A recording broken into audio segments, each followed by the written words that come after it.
22वां अध्याय चीरहरण। श्री सुखदेव जी कहते हैं, परीक्षित, अब हेमंत ऋतु आई। उसके पहले ही महीनों में अर्थात मार्गशीर्ष में नंद बाबा के व्रज की कुमारियां कात्यायनी देवी की पूजा और व्रत करने लगी। वे केवल हविष्यान्न ही खाती थी।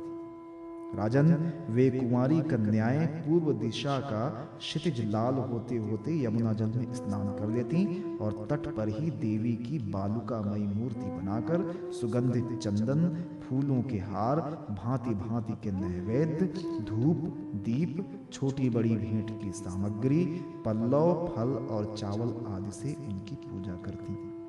साथ ही हे कात्यायनी, हे महामाये, हे महायोगिनी, हे सबकी एकमात्र स्वामिनी, आप नंद नंदन श्री कृष्ण को हमारा पति बना दीजिए।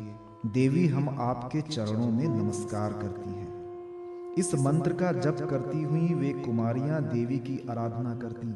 इस प्रकार उन कुमारियों ने, जिनका मन श्री कृष्ण पर निछावर हो चुका था, इस संकल्प के साथ 1 महीने तक भद्रकाली की भली भांति पूजा की कि नंद नंदन श्याम सुंदर ही हमारे पति हों। वे प्रतिदिन उषा काल में ही नाम ले लेकर एक दूसरी सखी को पुकार लेती और परस्पर हाथ में हाथ डालकर ऊंचे स्वर से भगवान श्री कृष्ण की लीला तथा नामों का गान करती हुई यमुना जल में स्नान करने के लिए जाती थी। एक दिन जब कुमारियों ने प्रतिदिन की भांति यमुना जी के तट पर जाकर अपने अपने वस्त्र उतार दिए और भगवान श्री कृष्ण के गुणों का गान करती हुई बड़े आनंद से जल क्रीड़ा करने लगी। परीक्षित, भगवान श्री कृष्ण सनकादि योगियों और शंकर आदि योगेश्वरों के भी ईश्वर हैं। उनसे गोपियों की अभिलाषा छिपी न रही। वे उनका अभिप्राय जानकर अपने सखा ग्वालवालों के साथ उन कुमारियों की साधना सफल करने के लिए यमुना तट पर गए। उन्होंने अकेले ही उन गोपियों के सारे वस्त्र उठा लिए और बड़ी फुर्ती से वे एक कदम के वृक्ष पर चढ़ गए। साथ ही ग्वालवाल ठठा ठठा कर हंसने लगे और स्वयं श्री कृष्ण भी हंसते हुए गोपियों से हंसी की बात कहने लगे। अरे कुमारियों, तुम यहाँ आकर इच्छा हो तो अपने अपने वस्त्र ले जाओ। मैं तुम लोगों से सच सच कहता हूँ, हंसी बिल्कुल नहीं करता। तुम लोग व्रत करते करते दुबली हो गई हो। ये मेरे सखा ग्वालवाल जानते हैं कि मैंने कभी कोई झूठी बात नहीं कही है। सुंदरियों, तुम्हारी इच्छा हो तो अलग अलग आकर अपने अपने वस्त्र ले लो या सब एक साथ ही आ जाओ, मुझे इसमें कोई आपत्ति नहीं है।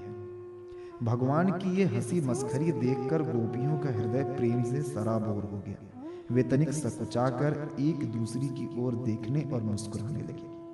जल से बाहर नहीं निकले। जब भगवान ने हंसी हंसी में ये बात कही तब उनके विनोद से कुमारियों का चित्त और भी उनकी ओर खिंच गया। वे ठंडे पानी में कंठ तक डूबी हुई थीं और उनका शरीर थर थर कांप रहा था। उन्होंने श्री कृष्ण से कहा, प्यारे कृष्ण, तुम ऐसी अनीति मत करो। हम जानती हैं कि तुम नंद बाबा के लाडले लाल हो, हमारे प्यारे हो। सारे व्रजवासी तुम्हारी सराहना करते हैं। देखो, हम जाड़े के मारे ठिठुर रही हैं। तुम हमें हमारे वस्त्र दे दो। प्यारे श्याम सुंदर, हम तुम्हारी दासी हैं। तुम जो कुछ कहोगे उसे हम करने को तैयार हैं। तुम तो धर्म का मर्म भली भांति जानते हो। हमें कष्ट मत दो। हमारे वस्त्र हमें दे दो, नहीं तो हम जाकर नंद बाबा से कह देंगे। भगवान श्री कृष्ण ने कहा, कुमारियों, तुम्हारी मुस्कान पवित्रता और प्रेम से भरी है। देखो, जब तुम अपने को मेरी दासी स्वीकार करती हो और मेरी आज्ञा का पालन करना चाहती हो तो यहाँ आकर अपने अपने वस्त्र ले लो। परीक्षित, वे कुमारियां ठंड से ठिठुर रही थीं और कांप रही थीं। भगवान की ऐसी बात सुनकर वे अपने दोनों हाथों से गुप्त अंगों को छिपाकर यमुना जी से बाहर निकली। उस समय ठंड उन्हें बहुत ही सता रही थी। उनके इस शुद्ध भाव से भगवान बहुत ही प्रसन्न हुए। उनको अपने पास आई देखकर उन्होंने गोपियों के वस्त्र अपने कंधे पर रख लिए और बड़ी प्रसन्नता से मुस्कुराते हुए बोले, अरे गोपियों, तुमने जो व्रत लिया था उसे अच्छी तरह निभाया है, इसमें संदेह नहीं। परंतु इस अवस्था में वस्त्रहीन होकर तुमने जल में स्नान किया है, इससे तो जल के अधिष्ठात्र देवता वरुण का तथा यमुना जी का अपराध हुआ है। अतः अब इस दोष की शांति के लिए तुम अपने हाथ जोड़कर सिर से लगाओ और उन्हें झुककर प्रणाम करो, तदनंतर अपने अपने वस्त्र ले जाओ। भगवान श्री कृष्ण की बात सुनकर उन व्रज कुमारियों ने ऐसा ही समझा कि वास्तव में वस्त्रहीन होकर स्नान करने से हमारे व्रत में त्रुटि आ गई।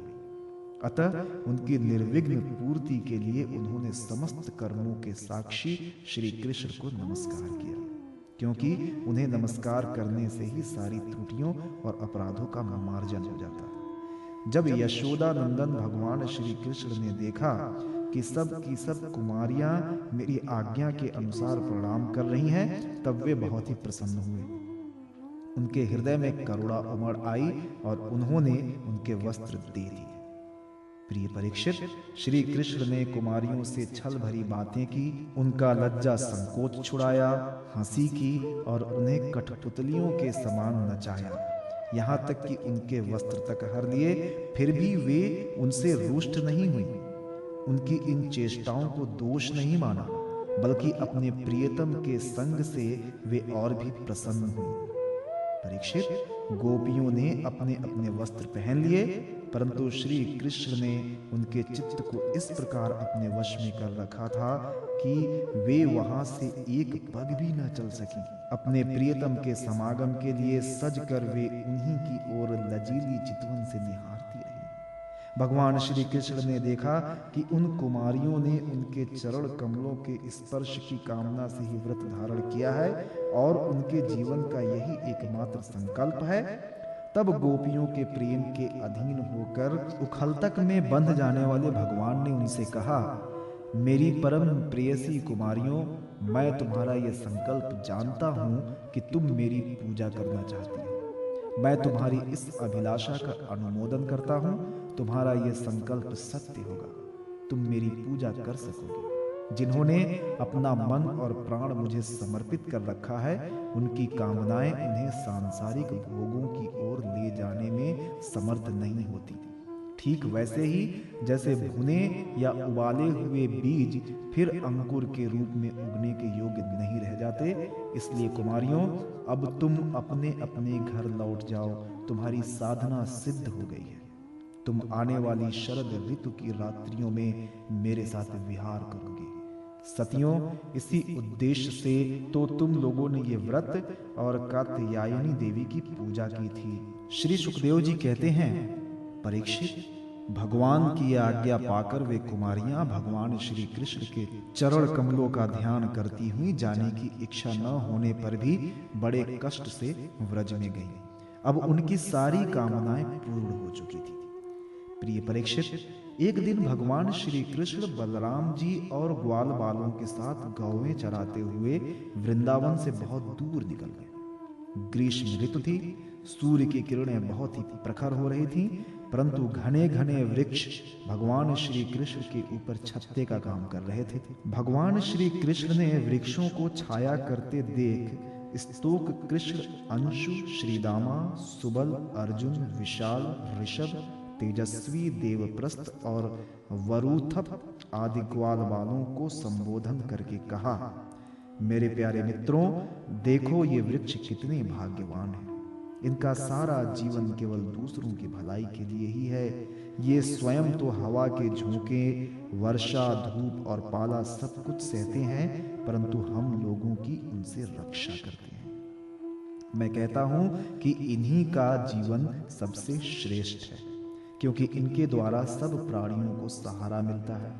उनका जीवन निर्वाह होता है। जैसे किसी सज्जन पुरुष के घर से कोई याचक खाली हाथ नहीं लौटता, वैसे ही इन वृक्षों से भी सभी को कुछ न कुछ मिल ही जाता है। ये अपने पत्ते, फूल, फल, छाया, जड़, छाल, लकड़ी, गंध, गोंद, राख, कोयला, अंकुर आदि कोपलों से भी लोगों की कामना पूर्ण करती हैं।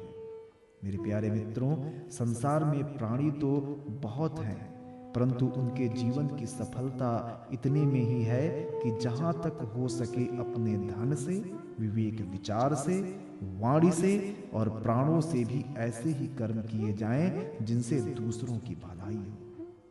परीक्षित, दोनों ओर के वृक्ष नई नई कोपलों, गुच्छों, फल फूलों और पत्तों से लद रहे थे। उनकी डालियां पृथ्वी तक झुकी हुई थीं। इस प्रकार भाषण करते हुए भगवान श्री कृष्ण उन्हीं के बीच से यमुना तट पर निकल आए। राजन, यमुना जी का जल बड़ा ही मधुर, शीतल और स्वच्छ था।